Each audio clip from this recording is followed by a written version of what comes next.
Hi there, Whiskey Hobbit here, also known as Peter, just in case you're wondering what my name is. I'm not just the Whiskey Hobbit. Yeah. Anyway, point is, I'm reviewing Kalila 18 today. Something that I quite like. I like Kalila a lot. I have a Kalila t-shirt. I've been to Kalila. It's probably my favourite distillery. I think the last video I did was actually a Kalila review. So yeah, I like Kalila. I've got a lot. So, I thought I should review some official bottlings from them. I'm not going to review the 12 because I don't have it. And I know what it tastes like. I like it, but at that price point, there's so many other interesting young Kalilas that, in my opinion, are better. I mean, okay, so a couple of things about Kalila. Firstly, it's massive, absolutely huge. I've been to the distillery, it's ridiculous, and the amount of whiskey they make is insane. So, well, isn't they're a big distillery in terms of by Scotland standards, not just Islay. Like they're big, and because of that, there's a lot of independent bottles available, which is great.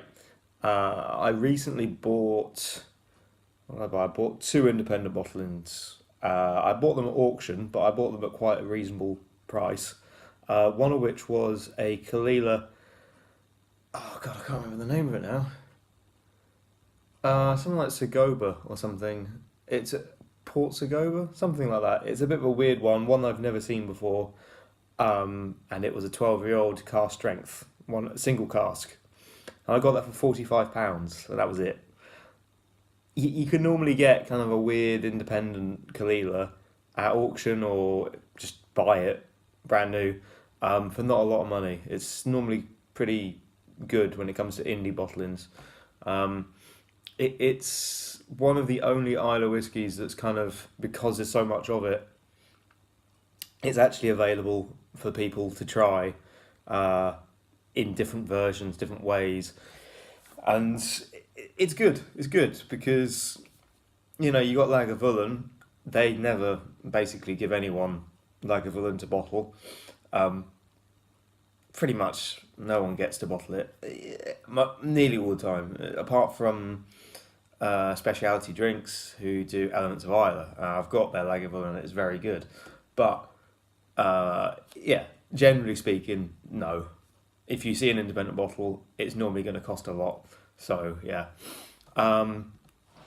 Bowmore, you get a fair few independent bottlings from. Again, not as much as Kalila, but quite a few. Ardbeg, again, no, not really. Pretty much all of it goes towards their own bottlings. I do want to get an independent.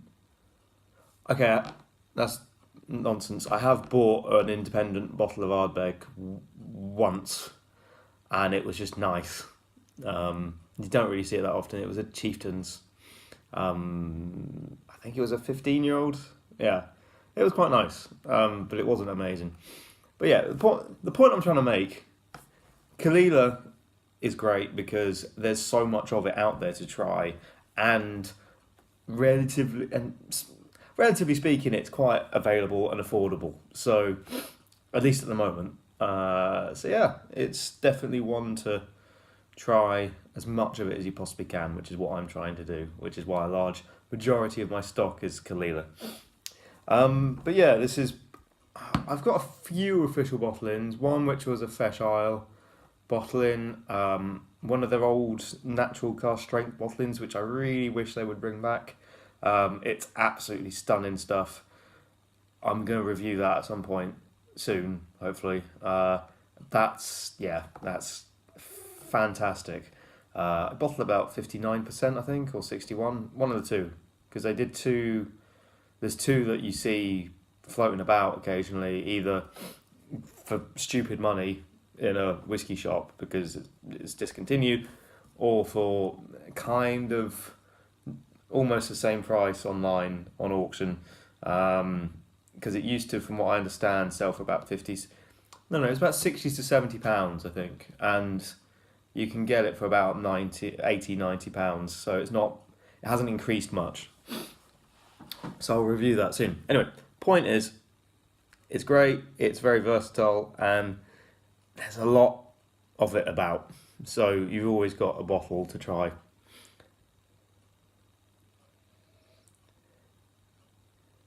Sorry, just having a quick nose. It's had a few minutes in the glass. It's very gentle, kind of sawdusty. Does remind me of some sort of lemon sponge cake.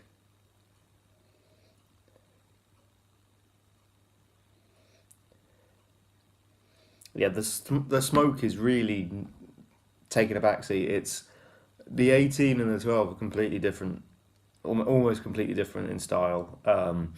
The 18 feels like they've just sort of soaked up a large amount of that smoke. Because I mean, Kalila, relatively speaking, the official bottlings and I would assume the independent stuff, peating wise, is all quite kind of average peating levels. So yeah, I think it's one of the ones that when it gets older, it does die down. The smoke dies down very quickly once it starts to hit kind of 20, that sort of age. It's almost gone. Normally, not always. Sometimes it can retain the smoke, but generally it does die down quite a lot. Okay. If I'm honest, it's just quite musty. It's quite nice, but it is a bit like sort of going outside after, I don't know, bonfire night and smelling musty smoke. It's cold, it's damp, a little bit smoky.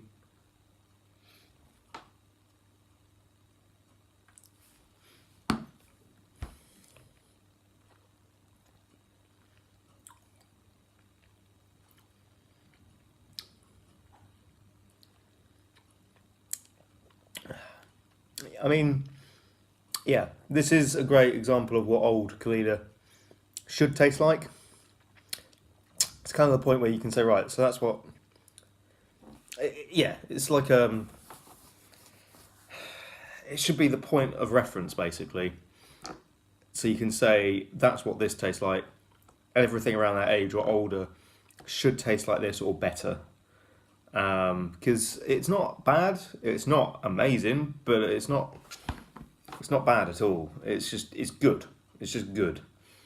On the palate, it is kind of again like this musty, almost figgy smokiness to it. It's almost dirty, but not. I'm trying to think of the words. It's